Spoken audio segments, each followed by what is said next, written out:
Good morning everyone. Madhya Pradesh के daily current affairs में बात करेंगे आज 13 जुलाई के करंट अफेयर्स के महत्वपूर्ण जो पॉइंट्स हैं उनके बारे में। और हमारा ये करंट आउटलुक अप्रैल तक का अवेलेबल है। अगर आप लेना चाहें ले सकते हैं, डिस्क्रिप्शन में लिंक मिल जाएगी या फिर आप मुझे व्हाट्सएप पे कांटेक्ट कर सकते हैं। ये कुछ नोट्स हैं, ये भी अगर आप लेना चाहें तो ये ले सकते हैं। ये कुछ पुराना कंटेंट है।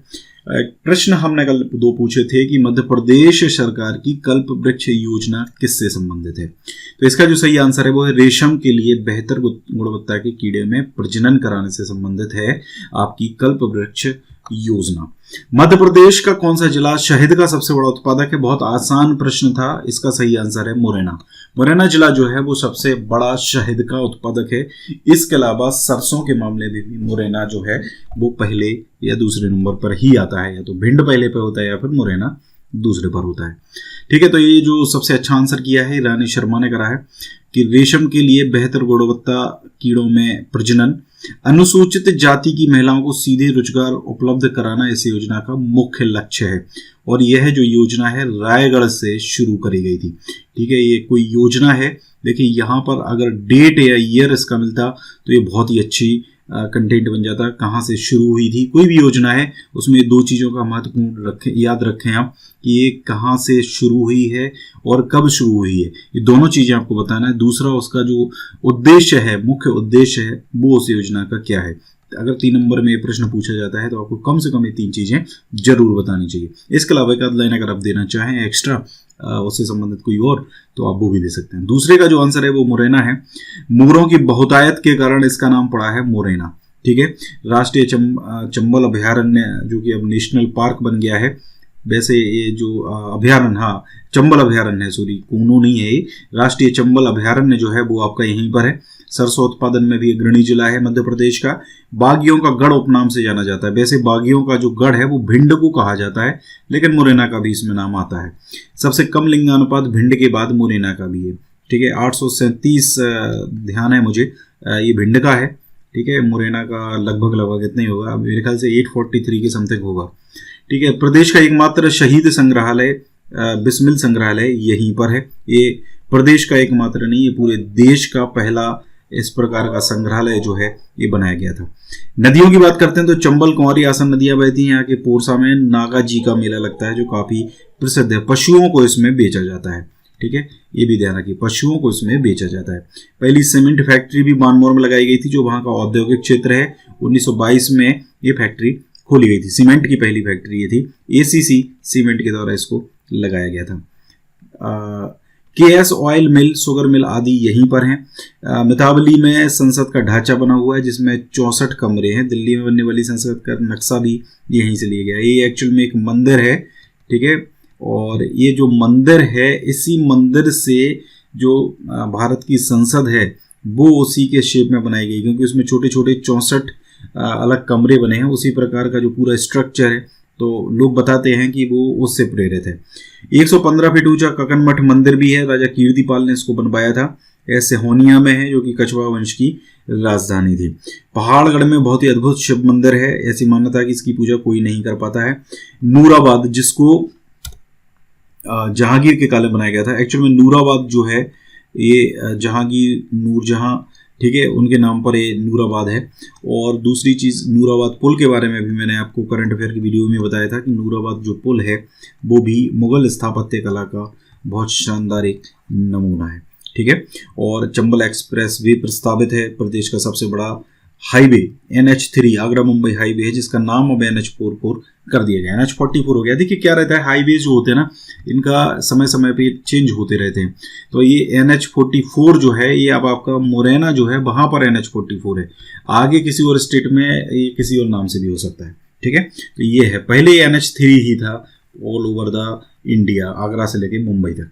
ठीक है, तो छोटे छोटे पार्ट्स अगर उसके हो जाते हैं तो फिर उसके इस प्रकार से नाम जो है वो चेंज कर दिए जाते हैं।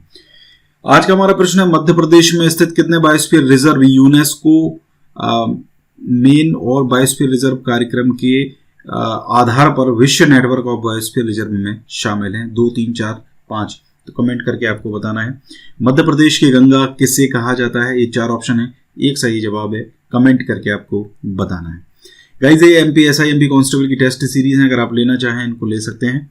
चलिए स्टार्ट करते हैं। पहला जो प्रश्न है वो है हमारा मक्खनलाल चतुर्वेदी राष्ट्रीय पत्रकारिता एवं संचार विश्वविद्यालय कहाँ पर है? ये विश्वविद्यालय है आपका भोपाल में। ठीक है, इसके कुलपति का जो अतिरिक्त प्रभार है वो किसको दिया गया है? देखिए इसके कुलपति का जो अतिरिक्त प्रभार है वो डॉक्टर सुदाम खाड़े को अभी हाल में दिया गया है। इससे पहले अतिरिक्त प्रभारी था वो था संजय द्विवेदी के ऊपर। ठीक है, ये आपको बता दें हम, ये राज्य शासन ने अभी हाल ही में ये आयुक्त हैं, कमिश्नर हैं जनसंपर्क जो मंत्रालय होता है उसके आयुक्त हैं, उसके कमिश्नर हैं। ठीक है, तो उनको ये इस चीज़ का जो मक्खनलाल चतुर्वेदी राष्ट्रीय पत्रकारिता विश्वविद्यालय है उसका इनको अभी प्रभार जो है, अतिरिक्त प्रभार जो है वो इनको सौंप दिया गया है। डॉक्टर खाड़े जो हैं वो कार्यभार ग्रहण करने पर प्रभारी कुलपति जो है संजय द्विवेदी वो इस प्रभार से मुक्त हो जाएंगे। देखिए एक और चीज़ हम आपको बता दें कि मक्खनलाल चतुर्वेदी राष्ट्रीय पत्रकारिता एवं संचार विश्वविद्यालय जो है ये भोपाल में स्थित है और इसकी जो स्थापना है ये करी गई थी 1990 में। ध्यान रखिए कब करी गई थी? 1990 में इसकी स्थापना करी गई थी। अगला प्रश्न है, हाल ही में किस विधानसभा सीट से विधायक प्रद्युमन सिंह लोधी ने विधानसभा की सदस्यता से इस्तीफा दे दिया है? तो देखिए ये जो विधायक हैं जो आपका छतरपुर जिले में आती है मलहरा करके एक विधानसभा सीट है, वहाँ से विधायक थे, कांग्रेस के विधायक थे। इन्होंने भी हाल ही में विधानसभा की सदस्यता से इस्तीफा दे दिया है। इन्होंने अपना जो इस्तीफा है वो रामेश्वर शर्मा जो कि अभी फिलहाल प्रोटेम स्पीकर हैं मध्य प्रदेश में विधानसभा के, ठीक है, उनको अपना इस्तीफा इन्होंने सौंप दिया है और अब ये भाजपा में शामिल हो गए। ठीक है, छतरपुर जिले की बड़ा मलहरा सीटें है, वहाँ से विधायक थे अभी तक। ठीक है, ये भाजपा में शामिल हो गए। इससे पहले आपको पता होगा मार्च में 22 कांग्रेस विधायकों ने पार्टी छोड़ दी थी कांग्रेस और भाजपा में शामिल हो गए थे। ज्योतिरादित्य सिंधिया जो हैं उनके सपोर्टर थे। इसके अलावा दिसंबर 2018 में विधानसभा चुनाव में प्रद्युमन सिंह लोधी जो हैं इन्होंने भाजपा की प्रत्याशी ललिता यादव को हराया था। जब 2003 में पहली बार उमा भारती मुख्यमंत्री बनी थी, पहली महिला मुख्यमंत्री थी उमा भारती मध्य प्रदेश की। ठीक है, ध्यान रखिए। तो ये जो विधानसभा सीट है बड़ा मलहरा, वहाँ से ही चुनाव जीत के विधायक बनी थी और फिर विधायक दल की नेता बनाई गई थी। ठीक है, हालांकि ज़्यादा दिन नहीं रह पाई थी, आई थिंक 90 दिन नहीं रही थी, 3 मंथ्स, और 3 मंथ्स के बाद फिर इनकी सरकार गिर गई थी। और फिर कौन बने थे? बाबूलाल गौर जो हैं वो बने थे मध्य प्रदेश के मुख्यमंत्री। आगे बात करते हैं। देखिए थोड़ा सा आइडिया आप ले लीजिए। मध्य प्रदेश में विधानसभा में 230 सदस्य होते हैं, इनमें से 22 जो हैं वो पहले ही इस्तीफा दे चुके हैं, 2 का निधन हो गया है। ठीक है, एक मेरे ख्याल से जो बैतूल की जो विधानसभा है वहाँ के एक निधन हुआ है और एक शायद जौरा विधानसभा है। ठीक है, वहाँ के 2 लोगों का मतलब निधन हो गया, मुझे एग्जैक्ट नाम याद नहीं आ रहा है। ठीक है, इन 2 लोगों को मैंने आपको करंट अफेयर में भी बताया था। तो इन 2 लोगों के निधन होने के बाद 22 इस्तीफा दे चुके हैं, 2 लोगों का निधन हो गया है तो 24 हो जाते हैं। अभी 24 पे उपचुनाव होना था, अब एक प्रद्युमन सिंह लोधी भी छोड़ चुके हैं, तो अब इस पे भी मतलब देखिए क्या होता है, विधानसभा की सदस्यता से अगर इस्तीफा दे देता है तो अभी विधायक नहीं रहे। ठीक है, चूंकि विधायक नहीं रहे हैं तो इसका मतलब वहां पे कोई भी विधायक नहीं है, तो इसका मतलब वहां पे अब क्या होगा? उपचुनाव होगा। उपचुनाव किस स्थिति में होता है? जब वहां की विधानसभा सीट जो है वो खाली हो जाती है। तो 24 + 1, अब टोटल कितने उपचुनाव होंगे, सॉरी कितनी सीटों पे उपचुनाव होंगे? तो 25 पे उपचुनाव होंगे। अब अगर बात करते हैं तो कुल 205 सदस्य हैं अभी फिलहाल की जो विधानसभा है उसमें। इनमें से 91 जो हैं वो कांग्रेस से हैं, 107 जो विधायक हैं वो भाजपा के पास हैं, इनके पास ही बहुमत है। ठीक है, हालांकि अभी अगर ये 25 सीट्स का जो रिजल्ट है, इस रिजल्ट के ऊपर डिपेंड करेगा। 2/3 बहुमत जो है वो चाहिए रहता है, तो 2/3 बहुमत अगर ये 25 में से सारी सीटें अगर जीत जाते हैं तो इनके पास बहुमत आ जाएगा। ठीक है, इनमें से 4 निर्दलीय हैं, 2 बसपा के हैं, 1 सपा का है, तो इनका सपोर्ट भी अगर इनको मिल जाता है। वैसे कुछ सपा बसपा वाले ये भी कहते हैं कि भाई जिसकी सरकार बनेगी हम तो उसका सपोर्ट करेंगे। ठीक है, तो इस तरीके की चीज़ें भी इसमें रहती हैं। अगला प्रश्न, प्रधानमंत्री स्ट्रीट वेंडर्स आत्मनिर्भर निधि यानी कि PM स्वनिधि योजना के क्रियान्वयन में कौन सा प्रदेश अव्वल है? तो अभी तक की अगर बात करते हैं, 12 जुलाई तक की अगर बात करते हैं तो 12 जुलाई तक मध्य प्रदेश जो है प्रधानमंत्री स्ट्रीट वेंडर्स आत्मनिर्भर निधि यानी कि PM स्वनिधि योजना में पहले नंबर पर है।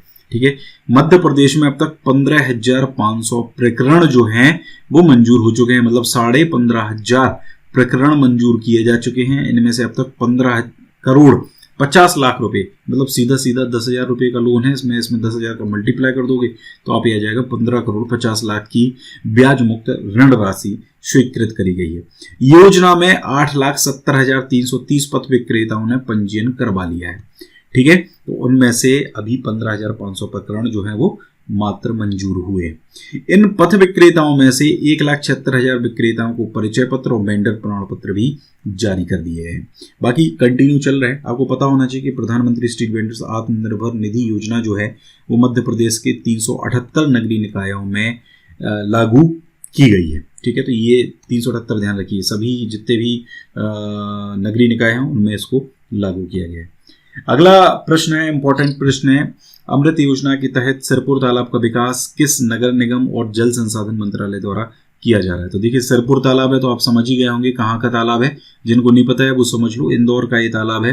ठीक है, तो इंदौर का जो सिरपुर तालाब है इसमें करीब 600 एकड़ में ये फैला हुआ है। 1 साल में इसका कायापलट हो जाएगा, क्योंकि इसका जो विकास है वो अब इंदौर नगर निगम और जल संसाधन मंत्रालय के द्वारा, इनके संयुक्त प्रयासों के द्वारा किया जा रहा है। और अमृत योजना जो है, केंद्र सरकार की जो अमृत योजना है, उस योजना के तहत इसका विकास किया जाएगा। इसमें करीब 10 करोड़ रुपए सैंक्शन इसके लिए हो चुके हैं, जिसमें निगम भी 3.5 करोड़ रुपए इसमें लगाएगा।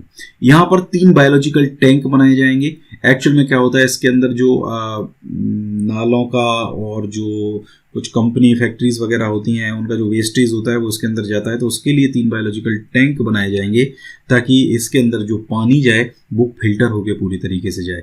पानी का इसमें कीचड़ वहीं का वहीं रह जाएगा और साफ पानी जो है वो तालाब में जाएगा। तो 3 बायोलॉजिकल टैंक जो है यहाँ पर बनाए जा रहे हैं। ठीक है, इसके अलावा अमृत योजना के फंड से इंटरप्रिटेशन सेंटर जो है वो यहाँ पर, और इसके अलावा पार्क भी यहाँ पर बनाया जा रहा है जहाँ पर नेचर वर्ल्ड सेंटर, ठीक है, नेचर वर्ल्ड सेंटर का काम काफ़ी समय से इसमें चल रहा है, ये लगभग बन चुका है। नेचर वर्ल्ड सेंटर भी यहाँ पर बनाया जा रहा है, क्योंकि जो देखिए पूरा एक जो सिरपुर तालाब है, जैसा आपका भुज वेटलैंड है, ऐसे ही ये मध्य प्रदेश का एक वेटलैंड है। मध्य प्रदेश में इस तरीके की जो वेटलैंड है वो 2 ही हैं, जिनमें से जो रामसर साइट है वो भुज वेटलैंड जो है भोपाल का, ठीक है, वो रामसर साइट में शामिल है। सिरपुर तालाब अभी उसमें शामिल नहीं है। लेकिन मैंने आपको करंट अफेयर में बताया था कि मध्य प्रदेश सरकार ने इंदौर में स्थित सिरपुर तालाब को राष्ट्रीय महत्व की आर्द्र भूमि के रूप में चिन्हित किया है। ठीक है, ये करंट अफेयर में मैंने आपको बताया भी था, अगर आपको याद हो। ये जो वेटलैंड है वो प्रवासी और रहवासी पक्षियों के लिए एक महत्वपूर्ण स्थल है।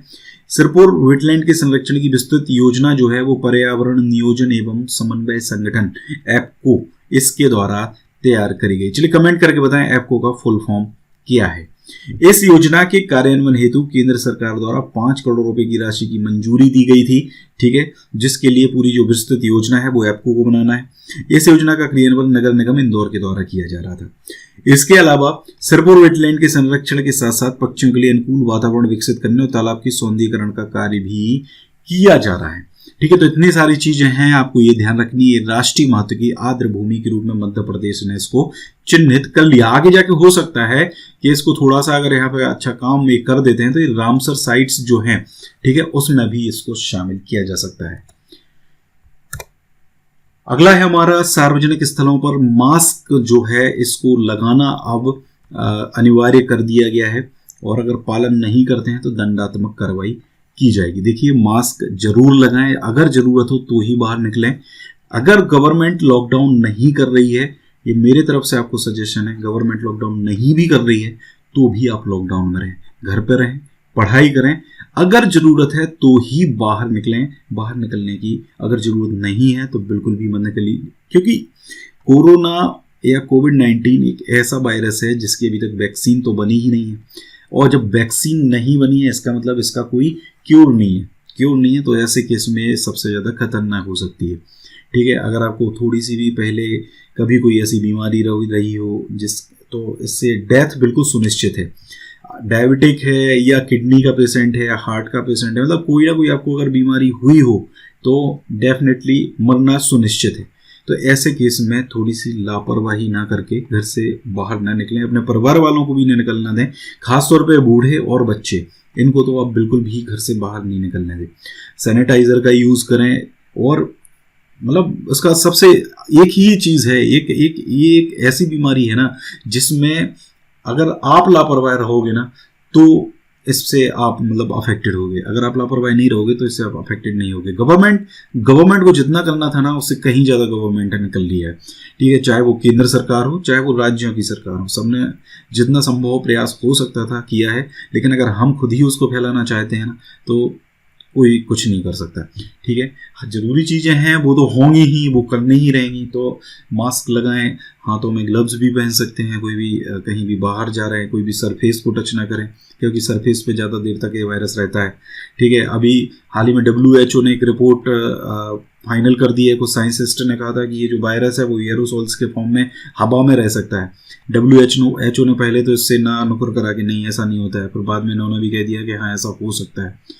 तो ये बड़ा खतरनाक टाइप का वायरस है। जब तक वैक्सीन नहीं बनती है तब तक अपने आप को सुरक्षित रखना ही आपकी सबसे बड़ी समझदारी होगी, इसलिए इस प्रकार की कोई गलती ना करें। चलिए देखिए, ये जो कोरोना के बढ़ते मामले हैं इनको देखकर 12 जुलाई से लेकर 31 जुलाई तक फिर से हर रविवार को संपूर्ण लॉकडाउन रहेगा पूरे मध्य प्रदेश में, ठीक है। और एक और चीज़ है, ये जो दंडात्मक कार्रवाई करी जा रही है, इस दंडात्मक कार्रवाई में आपको पता है जीवन शक्ति योजना के तहत मास्क बनवाए गए थे। महिलाओं ने लगभग 10 लाख गुणवत्ता वाले सूती के मास्क बनाए हैं जो नगरीय निकायों को दिए गए। जिला प्रशासन इन्हें नियमों का पालन नहीं करने वाले लोगों को 20 रुपए में बेचेगी। मतलब अगर आपने मास्क नहीं लगा रखा है तो दंडात्मक कार्रवाई जो होगी वो तो होगी, साथ में आपको 20 रुपये खर्च भी करने पड़ेंगे। ये बहुत बड़ा अमाउंट होता है, तो ऐसा कोई काम ना करें कि आपको 20 रुपये खर्च करने की जरूरत पड़ जाए। तो इसका एक और चीज़ है, नगरीय नोडल अधिकारी जो है उनको एक मास्क 11 रुपये की दर से MPIDC के बैंक खाते में जमा करने होंगे। 9 रुपये वो खुद रख सकते हैं, ठीक है। तो ये पूरा था आज का गाइस करंट अफेयर। अगर अच्छा लगा है लाइक करें और वीडियो को ज़्यादा से ज़्यादा शेयर करें, कमेंट्स करें। Thank you very much.